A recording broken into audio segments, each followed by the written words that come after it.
Long ago in the land of Israel, in the center of the walled city of Jerusalem, there stood a beautiful temple. Outside of Israel, though, there lived a very wicked man named Antiochus, the king of Syria. The king did not like people who had beliefs different than his own, and so he went around the world forcing his religion on all the people he conquered. When Antiochus and his army invaded Israel and took it over, he decreed that only his gods could be worshipped. He made the Jews swear that they would give up their religion and customs and follow his instead.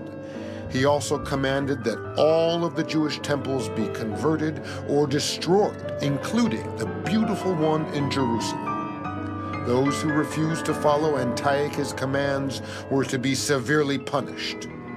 Some Jews obeyed Antiochus out of fear, but others were brave enough to refuse. Judah Maccabee was one such man. Judah and his brothers were all strong fighters who formed an army of their own to fight King Antiochus and his men. Although they were greatly outnumbered, the Maccabees fought the Syrian army with all their might.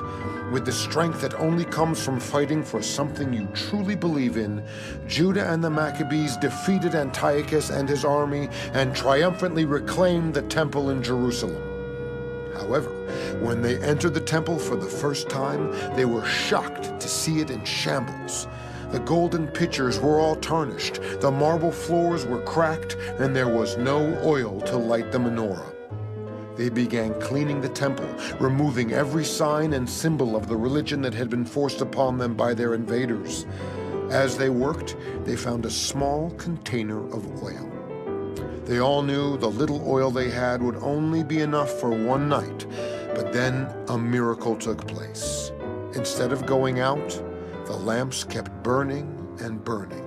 They burned for 8 days and 8 nights, and this way the Maccabees knew God was with them. That is why we celebrate Hanukkah every year, and why we light 8 candles in our menorahs.